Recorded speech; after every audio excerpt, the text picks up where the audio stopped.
Welcome to Afternoon Light, the podcast of the Robert Menzies Institute at the University of Melbourne. I'm Georgina Downer and I'm the host of Afternoon Light and the CEO of the Robert Menzies Institute. The Institute is a prime ministerial library and museum devoted to upholding the legacy and vision of Sir Robert Menzies, Australia's longest-serving Prime Minister. On Afternoon Light, we explore contemporary issues relevant to Sir Robert's life and legacy with leading thinkers from around the world. Thank you for joining us today. Welcome, and today we are speaking to Barry Jones, who is a former federal Member of Parliament, the member for Lalor from 1977 to 1998. He was a minister in the Hawke government, Minister for Science, and he was also National President of the ALP, amongst many, many other things. But because we're sitting here in the old quad today at Melbourne University, it's also worth noting, Barry, that you were a student here and studied arts and law, and of course in a visiting professorial position to this day at Melbourne University. It's wonderful to have you on the Afternoon Light podcast talking to us here at the Robert Menzies Institute, and it's lovely to have you in person. You're only my second podcast guest in person, given the year we've had. And one of the reasons why I was really keen to get you on the Afternoon Light podcast, Barry, was because you were a friend of Bob Menzies. Well, friend is probably too strong a word, but let's say we had a strong acquaintance, and he was always very kind to me. And he was easy to get to. If I wanted something, if I wanted some information, he was very, very accessible.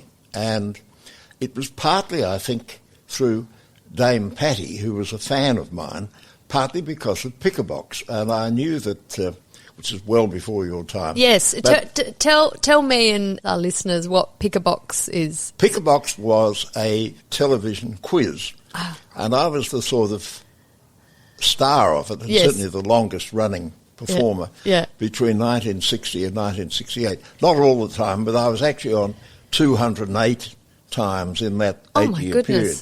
But Dame Pattie was a great fan of mine, and I noticed if ever I came across Sir Robert, I mean, as a political junkie, I'd turn up to Liberal Party meetings that Menzies was speaking, because it was always wonderful to hear. And if he ever saw me, he'd always give me a kind of a grave salute to indicate that. And were you a member of the Labor Party at that time? Oh, yes. I joined the Labor Party in 1950. 1950, yeah. Because that was a period in the, this was immediately after the defeat of the Chifley government in 1949. And Chifley had, I think, in that post-war period, Chifley had an extraordinary gift for grasping with a lot of very important international issues. And then, in a way, when Sir Robert Menzies came in, he didn't exactly promise to make things relaxed and comfortable, but in a way, it was a kind of reaction against the period of austerity that Chifley had been committed to. Yes. And Chifley there was a kind of an austerity in Chifley's approach to things, and there were a couple of issues that he really got completely wrong. I think Chifley was completely wrong on the bank nationalisation thing. And of course came undone with that issue. Came undone very with much that so, issue, and in the end, it didn't matter.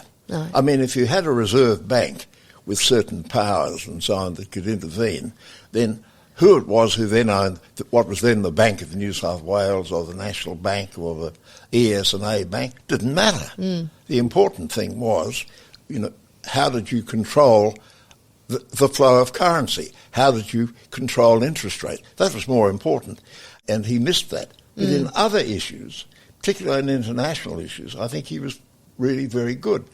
He even more, I think, than Evatt in some ways, recognised that Indonesia was going to be a significant power and that Australia had to commit itself to recognising and supporting the forces of campaign for independence. The idea that you could keep the Dutch in control was simply absurd. And He was Chifley was a very, very remarkable man. Very much admired, by the way, by Menzies. Menzies had a lot of respect for him.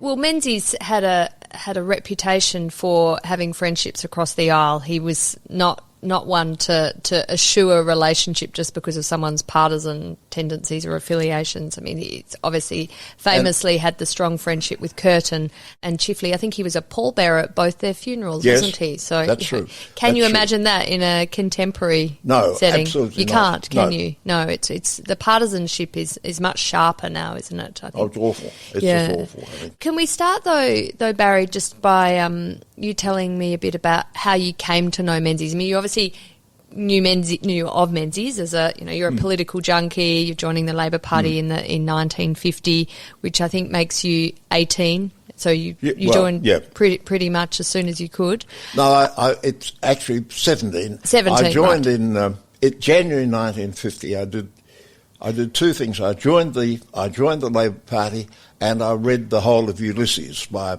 James Joyce. It's a busy month. No, I read it in a single day. Amazing.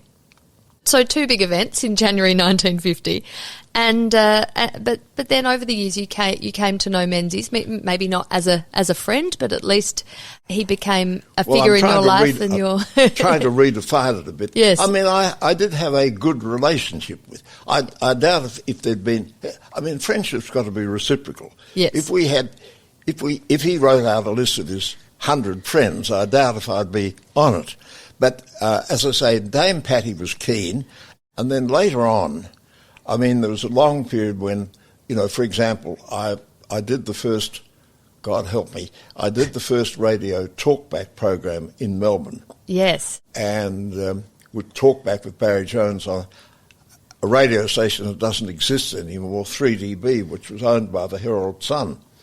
And I did a long interview with Sir Robert, but then later on he moved to Malvern, Haverback Avenue, Malvern, which was fairly close to where we lived. Right. And this was in his retirement, of course. Oh, yes. Oh, no. Yeah. After he left the lodge. Absolutely. Yeah. But I'd run into Dame Pattie at the supermarket, and she'd say, look, why don't you go and talk to him? He's very depressed. Oh. And why don't you go around and talk to him and cheer him up? And so I would go around. I don't want to exaggerate. Well, I suppose I do want to exaggerate, but I suppose I must have gone, I don't know, 7 or 8 times simply to talk to him and get him to reminisce. And, sometimes he'd sign copies of his books for me and so on. So, we had an amiable relationship. You gave him a book, which is actually in the Baillieu Library in the Menzies collection. So he kept that book, and it was part of his bequest to Melbourne University. Yeah. It was Decades of Decision, 1860, a compendium of modern history. And I don't know if you remember, but you inscribed in its front cover to Sir Robert Menzies, Prime Minister for more than half the lifetime of the author, Barry Jones, July 1965. So actually you gave it to him the year before he retired. Yeah. And that's lovely that he kept it. Oh, yes. So, maybe you were in that top 100. Yeah, well, by the time he'd retired, there weren't too many in the Liberal Party that he liked. No, Let me tell you that. So tell me about these occasions you caught up with Bob at Haverback Avenue, which unfortunately this year was demolished, which was very sad.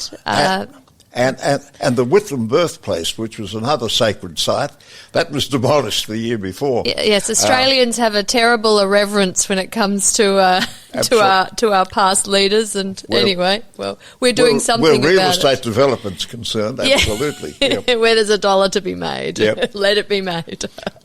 Well, the thing, first of all, I think he was very ungenerous to Holt. But it occurred to me while he used to talk about Holt that, in a way, when Menzies was leading the Liberal Party was like an overcoat. And when he stepped out of the overcoats changed shape. Yeah. It was completely different. So the result is that when Holt became leader, Holt had particular concerns about having stronger relationship with Asia, for example. He's much more oriented towards Asia, less oriented towards the British connection. Yes. And also he was much more liberal on issues like race. Like, he was against the White Australia policy, but, began to move with when Hubert Opperman was the Minister for Immigration. And Opperman deserves some credit for that, but they started to liberalise things.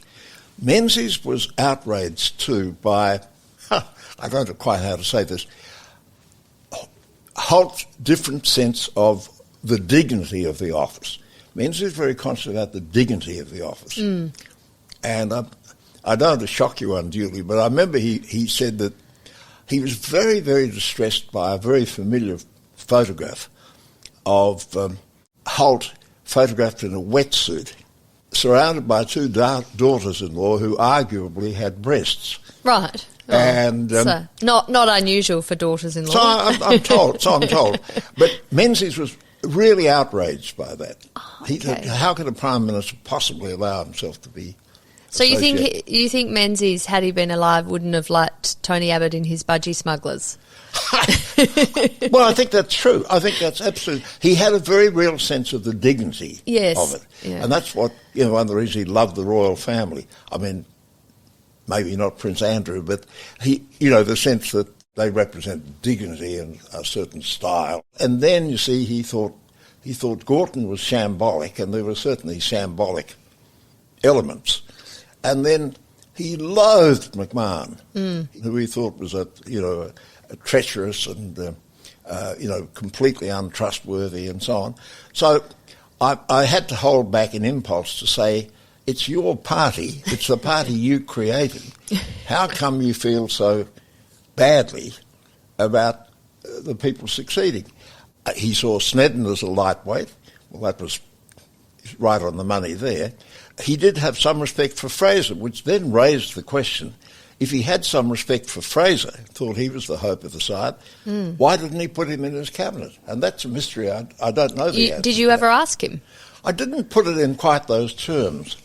But later on, of course, you may not be aware, but Fraser and I developed a very close relationship, partly because he put me on the board of CARE Australia when he was there. And in fact, I continued on the board of CARE Australia after Malcolm left. And I stayed there under Bill Dean, who succeeded him as the chair. And then later on, we developed this relationship in which we came to the conclusion that there were about 35 policy issues in which both the major parties were deficient. And I still think that's the case. I think the Liberal Party's policies are pretty dreadful, and the Labor policies are arguably, well, let's just say, deeply disappointing. So when you were meeting Bob Menzies in the 70s, really, when he was at Haverbrack, and he's expressing disappointment with Liberal leaders as they sort of rotated through at that stage, obviously quite different from his time in office when it was a period of extraordinary, unprecedented stability. You have said in other interviews and writings that Menzies admitted to not even voting Liberal at the time, to voting for I think it was the DLP. The DLP. That's right. He was very close with B.A. Santamaria, wasn't he? Yes and no. He respected Santamaria, and I think in that interview that I did with John Howard back in 2015, I talked about that relationship. And, of course, he had very good reason to be deeply grateful for what had happened, because the consequences of the Labor Party split had been that you had the tremendous number of votes that came from, in a sense, the old traditional conservative Irish Catholic right, who'd been perhaps Labor supporters all their lives, and then suddenly after the split, on the issue of communism, they changed direction, and those preferences went very tightly towards the Liberals, and certainly assisted him in being re-elected, particularly, of course, in that strange year of 1961 when Arthur Calwell, who'd been a real victim of the split and who was a practicing Catholic, he almost took won the prize, which was extraordinary. Yes, it was a very close run thing. Yeah. Well, what it indicated is that, as I said to Howard, the thing about it was Queensland again. Yes. You had extraordinary swings in Queensland, and that's been part of the history of Queensland, that when the swings come, they tend to be quite dramatic. And so it was ironic to think that Jim Killen, for example, was re-elected on Communist Party preferences because some of the Communist Party votes leaked to him. Right. And if he hadn't got in, the other thing I must say, you might be amused by this. Back in 1943, that's the year when you've had the greatest number of people who were unhappy with the major parties. Really? In Australian political history? Yep. Even in recent years? And the extraordinary thing was, you'll find this hard to believe, but I checked it out. In 1943, in Kooyong, the Communist Party candidate got 8.2% of the vote. Oh, wow, that is extraordinary. Of which 10% of his preferences went to Menzies. Menzies actually banned the Communist Party when he was Prime Minister the first time, didn't he? Or no, maybe when he was Attorney General, I think. No, it wasn't quite that. I think when he was Attorney General earlier on, I think in that period before he became Prime Minister, he was deeply concerned about the Communist Party, and there was a celebrated incident, the case of Egon Kisch. Yes. And the Egon Kisch case was, of course, went up to the High Court where Evatt, who later on, of course, was to be the unsuccessful leader of the opposition when Menzies was Prime Minister. But the Egon Kisch case is a very, very interesting one, which the Lyons government was so petrified of the idea of being involved in a war that they were prepared to make any kind of concession to history, to Hitler, because what they felt was that, well, maybe it didn't really matter what happened in Eastern or even Central Europe, providing that Western Europe was not touched by Hitler. Well, we could accommodate that. And one of the oddest elements, I'd say, of the Menzies mythology has been to say that Menzies was very, very close to Churchill. Well, that's a very dubious proposition. In fact, you see, if you find in the 1930s, you had a deep division within the government. You had 4 ministers. We had 3 ministers and 1 High Commissioner, Stanley Melbourne Bruce. Yes. But you had 3 ministers, Lyons, Menzies and Casey, who were very strong appeasers. Very strong appeasers. That was bipartisan, though, that view. Yes and no. But you see, within the UAP at that stage, not to be confused with Clive Palmer's UAP, but yes, the UAP at that stage also had 3 ministers, Billy Hughes, Henry Gullett, and T.W. White, Tom White, who recognised that Hitler represented an existential threat. And for some reason, Menzies allowed himself to be sucked into this delusion, which was peddled by Bruce. Where Bruce got it from, I have no idea, but it was ridiculous.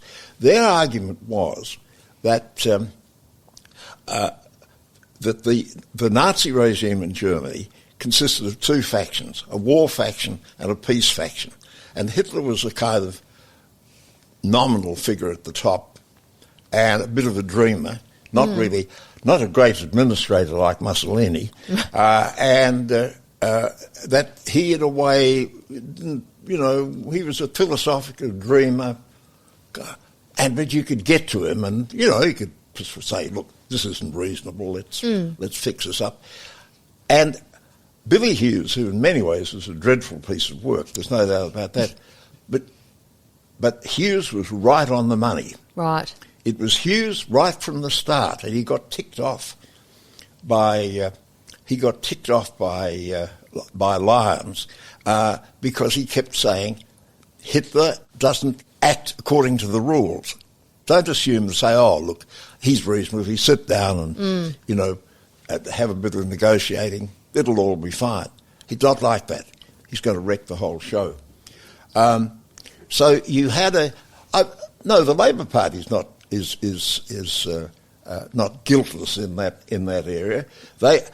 Because again, so many young people had died in the First World War. That's right. That context must have been weighed heavily on all politicians of whatever colour on their shoulders, that in any decision to go to war, which really was a decision taken by Britain anyway, was recommitting Australia and Australian young men to certain death. And of course, Bruce and Casey had both been in the war, and they'd seen dreadful things, and you could understand why they felt so strongly about it. But you could see that it's very interesting, and if you haven't seen it, it's a very, very important book, Australia in Appeasement by Christopher Waters.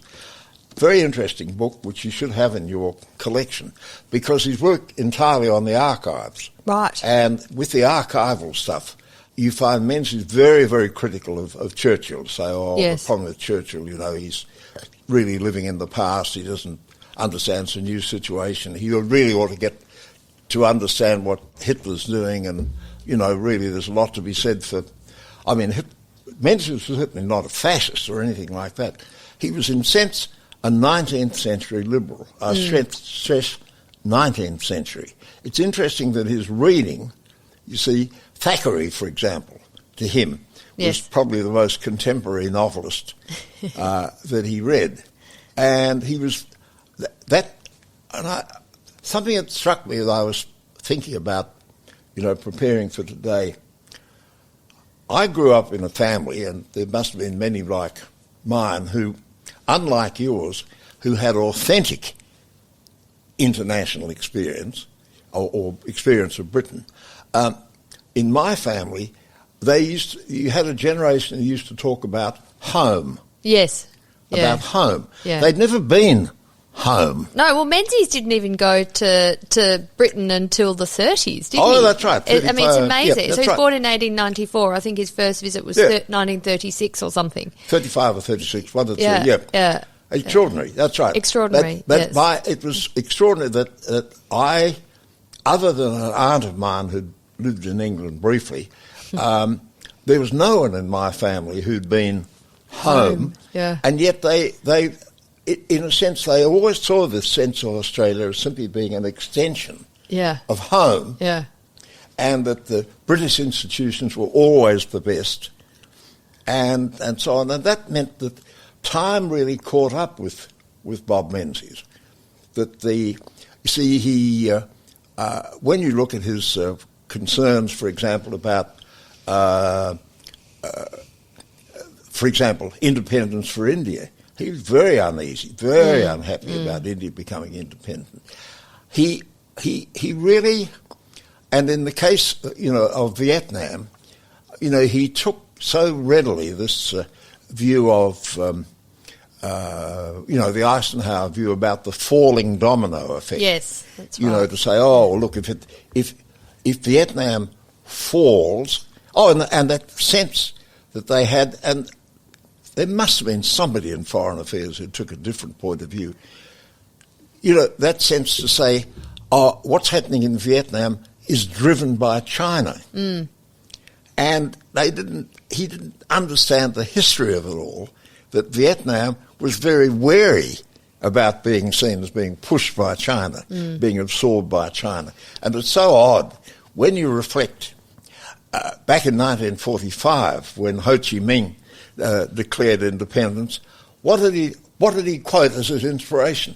The US Declaration of Independence. That's what. Interesting. Yes. That's what. Yeah. Written by Thomas Jefferson who Menzies later on claimed as a hero. I mean, it's so ridiculous. Yeah. Well, with the benefit of hindsight, we can all be found to be a little bit hypocritical and inconsistent. It's, the context of the times, I guess. Well, I'm not sure. But I'm not so much concerned with hindsight. I'm concerned with now-sight. There was plenty of evidence around to suggest that Hitler, if anyone read his book, you would have thought he is not an ordinary politician. No, yeah. Well, it was quite clear that when Menzies was Prime Minister and in September 1939 declared his melancholy duty that Australia was now at war. Britain had declared war on Germany and Australia was now at war. He did that with a sense of, he was melancholy. He wasn't cheerful about it. He wasn't gung-ho about it, but it was a fait accompli. But there was a strong commitment to defeat Hitler, a recognition by then that Hitler had terrible intentions. And, of course, the next 2 years were spent ensuring that Australia was committed to the war and able to defend itself. And that was, of course, another point where Menzies really, really found his relationship with Churchill challenging, because he was concerned that Churchill did not take the threat to Australia and Singapore seriously. I agree with that. Yes. I agree with that. But look, I'd change the adjective he used. I wouldn't say strong commitment, I'd say reluctant commitment. Because even in August, they were still saying to Bruce to say, put pressure on the British government to ensure that the Poles make more concessions. Right. Because their argument was if they made more concessions, maybe if the Poles gave up Danzig, if they gave up their port, everything would be all right. And so the pressure was on Poland to say, be reasonable. Be reasonable. Don't hang us out to dry. It's interesting, Barry, talking about that period, the 38, 39, the lead up to World War II, and then obviously reflecting on you can't even calculate the number of tragedies that happened during World War II. Of course, the most terrible to the Jewish people across Europe. In a contemporary context, we hear the sort of drumbeats of war over Taiwan, US, China, and where does Australia come in if there's a confrontation over Taiwan? Is Australia in the fight against China? These are, again, we are faced with a frightening escalation of tensions, people rightly wanting to avoid a confrontation, a military confrontation. Indeed, there's a diversity of views, but I think the prevailing view is you don't want a military confrontation. You want these issues to be settled peacefully, and countries across our region to be focused on prosperity for everyone and peace for everyone. But, there is, how do you deal with that escalation of tensions and assertions of aggression in contested waters, contested territory? There's got to be lessons to be learned from the World War II experience for us to take into what we're dealing with now, with a rising China and challenge to US preeminence and, of course, the contested territory of Taiwan. I think there actually are some dangers in saying, let's look back and see the previous experience as being the model we should follow. Well, maybe not the model, but how do we learn from it?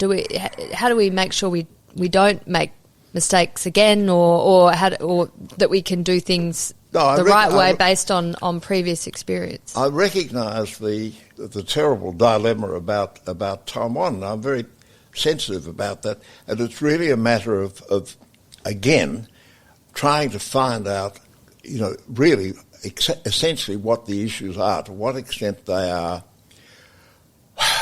Where the Chinese government is proclaiming something and indicating it's got to be taken seriously, or whether they're really prepared to go into a shooting war. I think some of the things that our defence minister has said have been rather foolish. I think that, you see, there's a division, of course, within the Labour Party on the issue. There's something to be said, of course, for Keating's view, that in a way you could see that China has always been essentially a continental power. And you see, part of our difficulty is that there's water between the mainland and Taiwan. But you see, if you think of where China has been at its most aggressive, take Xinjiang, for example. Yeah. You know, do you really see that as being an Australian priority? Do you think we'd be committing forces to fighting in Xinjiang? I doubt it. Would we be fighting in Tibet? I doubt it. And yet, in terms of cruelties, barbarities, killings, and so on, what has gone on in Tibet over a long period is very serious. But And Xinjiang, would we have made it a priority? I don't think we would. And you could see that, given the history of it all, you can see that obviously President Xi is determined to indicate that he's the greatest leader since Mao, or maybe even a greater leader than Mao, and that he's completing the whole business of Chinese so that we've got to understand the culture involved. Yes. And we've got to be a bit more sensitive. I think a number of our contributions have been either weak or dumb. Well, I think it's clear that Chinese leadership plays a very long game. I mean, a generational, centuries absolutely worldview there, and a reclamation of what they see as their rightful place in the sort of, group of great power, great countries, great empires, and they see Taiwan as their rightful territory, but they also see parts of Japan as their rightful territory, parts of, contested waters in the East China Sea, and, this, you give an inch, they certainly look like they could take a mile, and this is where I think, it's a wicked choice, isn't it? It's a wicked choice. It's not an easy decision to go in to defend Taiwan, nor to then defend the Senkaku Islands, Okinawa in Japan, all of these waters. And of course there's territory of other Southeast Asian nations that are claimed by China. They basically claim the whole of the South China Sea. And where do you cede and where do you defend? Well, I understand that, but I also, my other anxiety is whether every issue in foreign policy is seen in a political context. Does it help us to win the next time round?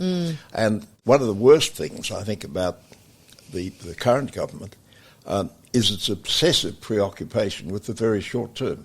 Well, it's in, just Australian and US, Western political contexts are much more short-term than, say, our putative opponents in North Asia, because the nature of our political system. But it's really a matter of saying, will it help us win the next election? Yeah. Well, it's the nature of democracy in our country. It is not the nature of democracy. The point about democracy is that you've got to be prepared to lead, and one of the best things that a politician can do is to tell people, to say, you won't like what I'm going to tell you. Think for a moment of Edmund Burke's famous address to the electors of Bristol. That, in other words, it's not a matter of being re-elected. It's because you think it's the right thing to do.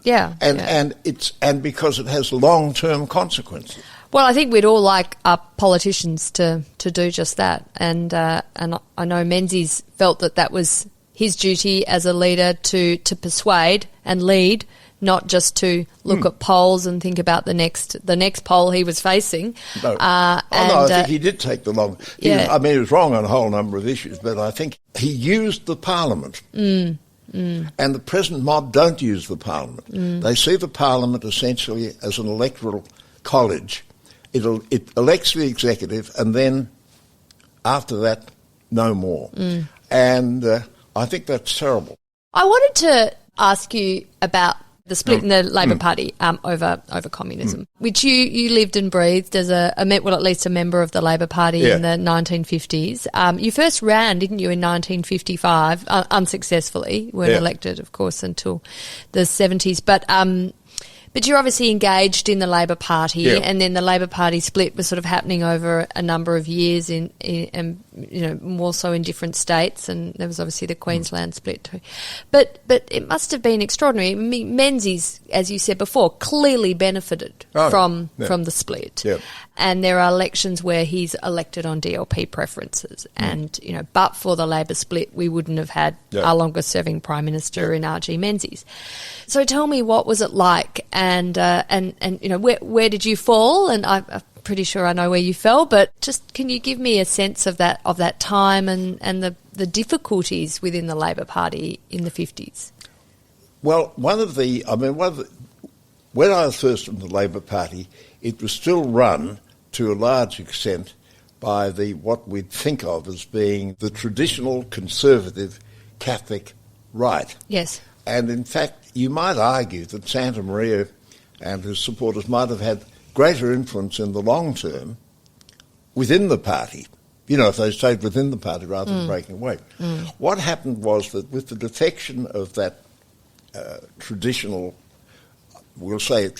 Irish Catholic vote, but conservative too, it meant that the centre of gravity of the party inevitably moved left. Yes, of course. So I found myself unhappy with the previous regime and unhappy with the subsequent regime, because one was far too far to the right and the other was, I think, thought too far to the left. And ultimately, you should be aware of this, but perhaps you're not, there's quite an interesting group of us that were known as the participants. All right. The participants. And we were a kind of anti-faction, a faction that wasn't a faction. Yeah. And when I look back, I can see... Did the participants have a link to a particular union, or...? No, that's the point. Yeah. They were almost all professionals. Mm-hmm. A disproportionate number of them were lawyers. Right. And you see, they included John Cain Jr., that is, John Cain, John Button, Michael Duffy, me, Dick McGarvey, who was later the Governor of Victoria, Xavier Connor, who was the Judge of the Federal Court, Alastair Nicholson, who was Chief Justice of the Family Court, Jim Kennan, who was the QC and who later for a while was the Labor Party leader, John Thwaites, who was the Deputy Premier under Bracks, Steve Bracks himself was part, so that we were a group of idealistic people, if you like. Right. And we campaigned, but we were Whitlamites. I mean, we had some reservation, or others had reservations about Gough in some ways, but essentially we supported the Whitlam position, which was of opening up the party. And the participants played a really quite significant role in getting the federal intervention. Mm. And essentially, there's no doubt about South Australia, essentially the critical factor in getting that federal intervention was Clyde Cameron. Oh, yes, very good friend of my grandfather's. Exactly, because he'd been supporting the left, but he came to see that the left in Victoria was so unattractive. And you, by unattractive, you mean electorally? Electorally, yes. but not only that, but also they were authoritarian in nature. Mm. They hated dissent. I mean, I can think of other parties where they're not keen on dissent, who get taken away for counselling. And you are free, but in the Liberal Party, you are free to vote against your party. Of course, I think in Labor Party, you're out of caucus if you do. I keep forgetting. Of course, yes, splendid. Anyway, it was ultimately the participants really persuaded Clyde Cameron to change direction. It was Cameron's intervention, or rather changing position, that meant that the Victorian executive, the then hard left executive, were dismissed from office, and you had the introduction of proportional representation, and you had a broader representation of people running the thing, and it was that, and that alone, that enabled me to win pre-selection for the state seat of Melbourne, and then for the federal seat of Law. I'd never been able to win a pre-selection under the present circumstances. Is that right? Oh, absolutely. Well, first of all, They don't put people in their 90th year. No. But it's a bit unfair, a bit ageist of them. But no, the situation now is that seats are simply carved up. They say, that's for the left, that's for the right. Anyone in the middle? Oh, no. Oh, no. We wouldn't want that. So they make animal noises. Well, it's certainly one way of selecting candidates. It's probably not a way that the public would prefer it, but No. But anyway, that's the public don't know anything about it. How political parties operate. I wanted to get back to the Menzies era and just to ask you a bit about what it was like living in the Menzies era. I've seen your interview you did with John Howard, and you spoke about a lot of people leaving Australia because they were unhappy. So, the famous ones, of course, are Clive James, Barry Humphries, Jermaine Greer. The 60s were a time when a lot of Australian intellectuals were going to home, to the mother country, to live in a different kind of intellectual environment. But what was your experience in the 60s? You were obviously in talkback radio in the 60s at that stage. So, well, look, I mean, the thing that's really very odd that you should mention Clive James and Barry Humphries, because they did take off, but they are also oriented towards the right. Yeah, very much. And I remember Clive James, who's normally an exemplary essayist, but he wrote an essay on Menzies in the Times Literary Supplement, which I thought was absolute rubbish. Oh. I mean, it was absolute rubbish. I mean, and it could only have been written by somebody who wasn't here. Right, yes, yeah, I see. It had nothing about it. And of course at that time too, pre-internet age, so you're not, necessarily reading all the Australian media, and I think, not being in a place, you can't really feel the zeitgeist, can you? Exactly. No. Yeah. But look, there was a sense that, for example, you could see that things like protection to Menzies meant that sense of Australia as being a bounded unit. And that there were contagions in the outside world. We're familiar with them these days, Barry. Well, exactly. But if you were to protect Australia, you had to keep out goods. You see, he'd received support from some Labor people for his attitude on tariff protection. Because they'd say, it could mean that, furniture manufacturers and so on could be earning it. Well, and especially here in Victoria, Australia's sort of traditional manufacturing base, there was a much stronger protectionist sentiment, wasn't there, in Victoria than in New South Wales? Oh, no, that's absolutely right.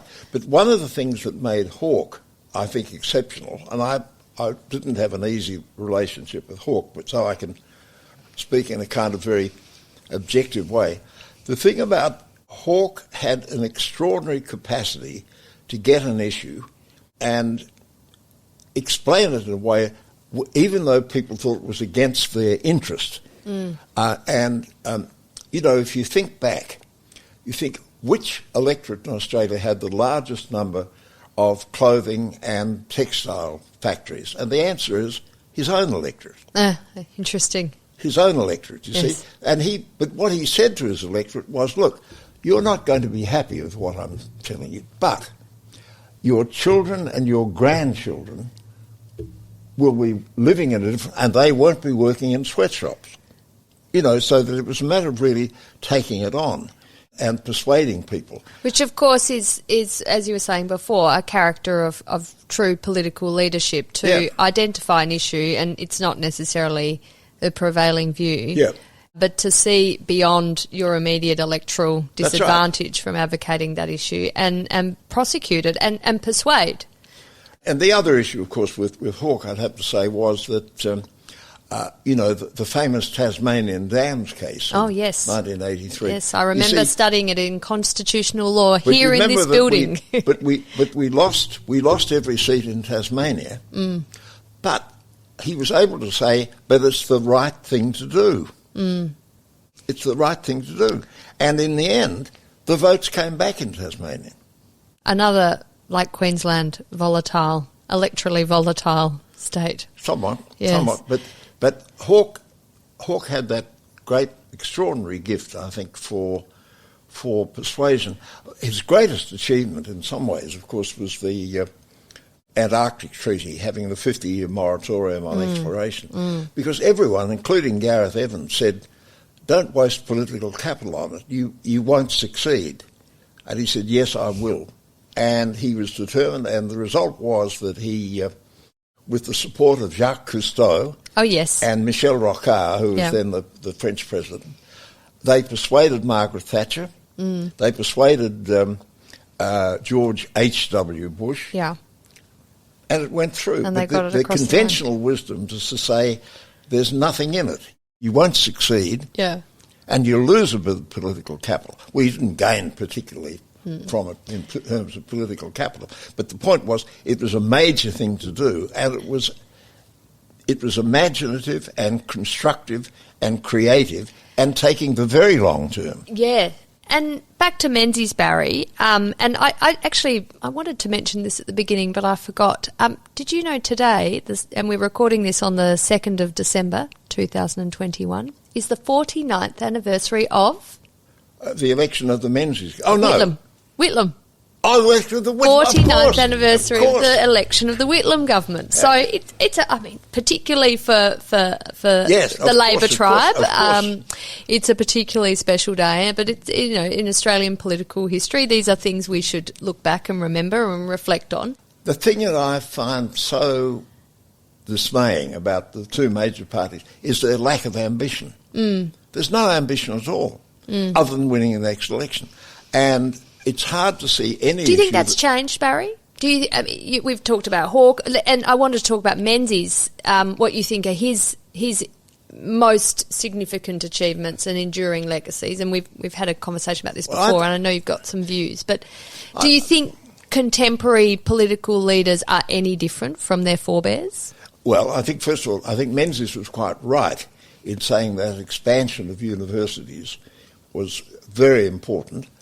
And not necessarily too many votes in it, but it was very important.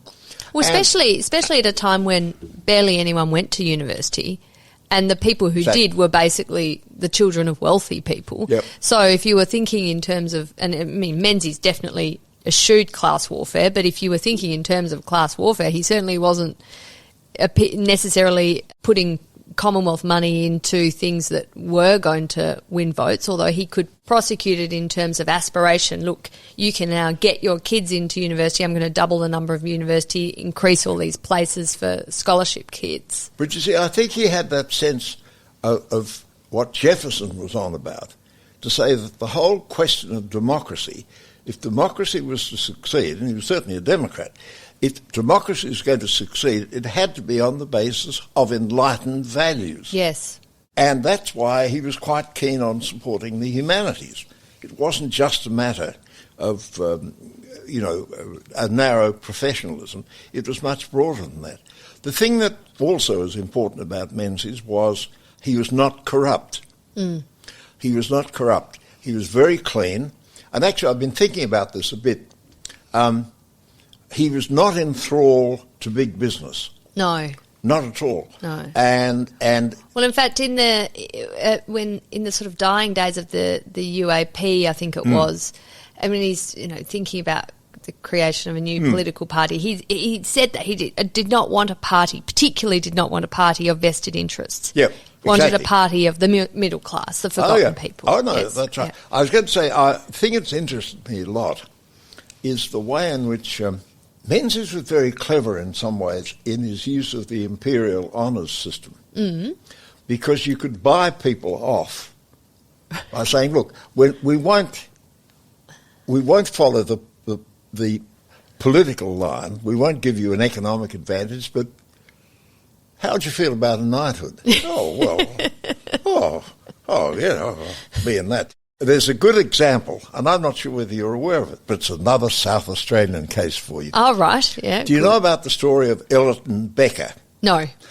Look it up in the Australian Dictionary of Biography. I think it's probably the funniest entry in the Australian Dictionary of Biography. Okay. He was a guy from South Australia who was a property developer, but also ran school bands.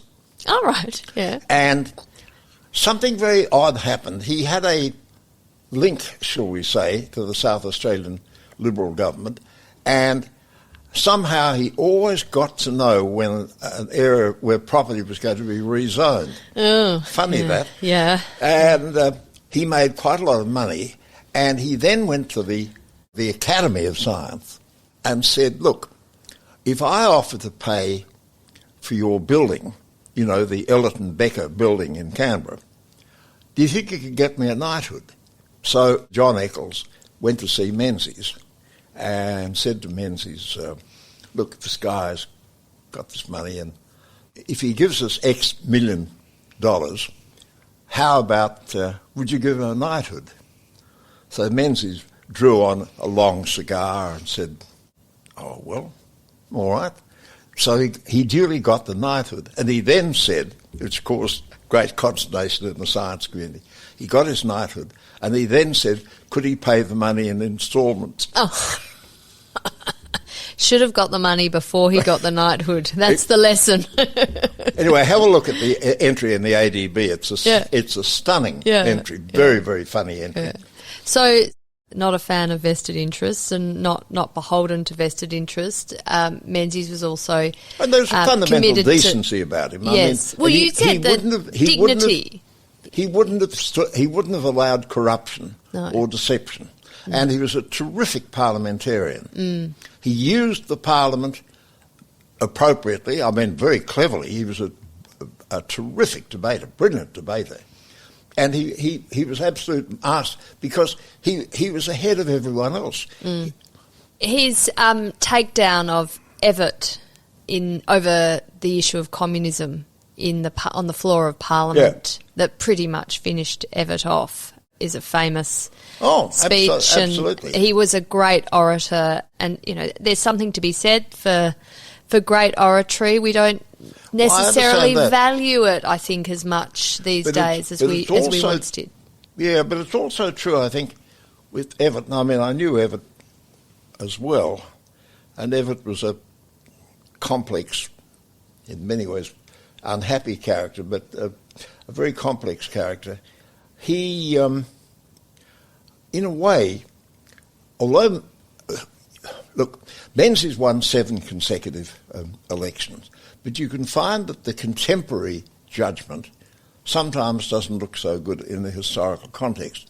And the sort of issues that Evatt was banging on about kept being defeated by the electors, except with the referendum in 51. Yes, on communism, kept being defeated. But if you look back, the sort of issues that he was talking about still got some life in them. If you haven't read it, I do encourage you to read Gideon Haig's book, The Brilliant Boy. Yes. It's an extraordinary book. It's wonderfully written. He is our next podcast guest, actually, Barry. Oh, excellent. Well, he's a great hero of mine. Yeah. It's a really wonderful book because you can see that here you had an example of Evatt who was operating absolutely against the mainstream. Yes. But if you read the dissenting judgment that he had in the case that the book centres on, you can see that there was a different kind of vision of and his conflict with Menzies over Egon Kisch, and also the other thing I was going to say about the 1930s, there was a terrific play by Clifford Odets, the American writer, I think it's called Till the Day I Die, which was a thing about refugees from Germany. And the German government put pressure on the Lions government to say they didn't want the play to be performed. And so you had an extraordinary story, and in which you had theatres locked down and police there to say, you can't perform this play. Here in Australia? You can't perform this play. Why? Well, we might offend the Germans. Right. Yes. And so the result is that, and the extraordinary stories, that sometimes you'd find local government organisations would organise a play in their local town hall, and then they'd come along and guess what? The place was bolted up and coppers were there. You couldn't do it. So that was, this is the sort of thing I was thinking about that was sort of stultifying. Yes. To say, look, we know best. And really, you don't even think about this. Just think about something else. Go and kick a football. Yeah, well, again, that sort of censorship of views. It's interesting thinking about it today in the context of COVID and people's different views on COVID and vaccines. Oh, absolutely. People in a free society should be entitled to say what they want, but we are getting to a stage, I think, in Australia where you can't say you have a negative view of a vaccine, because otherwise other people might also think that, and then there'll be sort of contagion of anti-vaxxers. Well, this is a difficult public policy question too, isn't it, Barry? But the whole question of the definition of the whole question of freedom, you see, does freedom involve the right to defame and also the right not to be defamed, the right to be vaccinated and the right not to be vaccinated, or the right to be protected and the right not to be protected? But it is immensely complex. I was observing the last demonstration in Melbourne, and which was very interesting because I could see that while you had people who seemed to be part of the ranting right, you also had a lot of people who were clearly, I'd say, of a left persuasion. Yes. And I was interested, in fact, I took a few photographs of it. You had people who were quoting Primo Levi about techno-fascism. Right. And this is part of the problem. Yeah. That, and it's one of the reasons, I'm very much concerned about this. For example, the wellness industry. Yeah. You see, the wellness industry is very hostile to vaccination. Now, you'd have to say vaccination's been around now for a quarter of a millennium. It's been going for 250 years. You'd have to say it's looking pretty good. Yeah. In a way. I'd say so. That's a pretty fair result after 250 years. And yet pretty good really for smallpox eradication, I'd say. And yet they're talking as if it's something, absolutely so new and frightening. And Yeah. But all kids you'd have been vaccinated from the age of absolutely 1. Yeah. Well, my children, basically at birth, you're vaccinated. Yeah. You're just sort of bubbling over with vaccines. Yeah. But no, fascinating debates over free speech, over what makes a free society these days in Australia, but across the world. Menzies was a terrific mimic. He had a very good theatrical sense. Yes, he could be hysterically funny, really. But in the end, there was a mixture that he's conscious of his great career, his stellar achievements, but in the end, he felt somehow things had changed, the world had changed. And I think what had happened was the 20th century had caught up with him. Yeah, well, time catches up with all of us, doesn't it? Especially he lived a long life through many enormous events in history. First World War, Second World War, Cold War, Vietnam War. I mean, just the wars alone were big seismic events in Australian history. Foreign affairs was his great weakness. But he was the Prime Minister who signed, or at least his government signed, the ANZUS Security Pact with the United States, which really did represent that shift from home, the mother country, to a different way of conceptualising Australia's security. And that was important. But, well, come on. Look, it's not important? Are you going to say ANZUS isn't important? No. Home was out to lunch. Home wasn't interested. No, they weren't. They were definitely out to lunch. Yeah. And you'd have to say... Well, fall of Singapore was the end of... But the thing is, that. I think the problem is that if you say...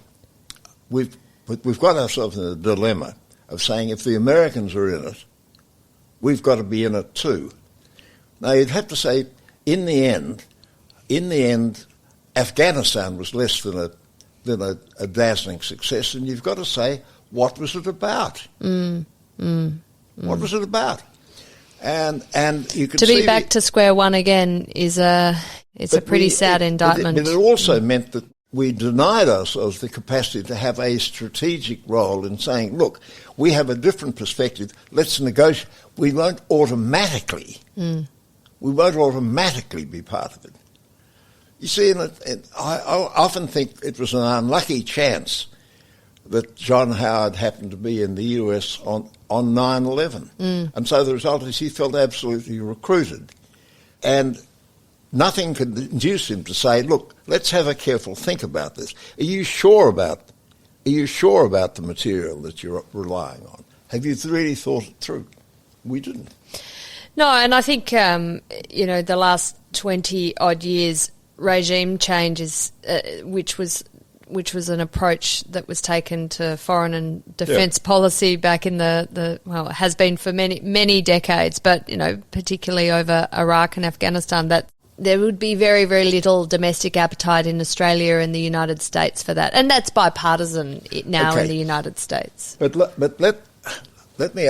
let me conclude by asking you a question. With the exception, and it's contested, with the exception of the establishment of Israel in 1948, since the Crusades, how many Western interventions in the Middle East have been successful? I guess it's your definition of success. Can you think of any? I bet you can't.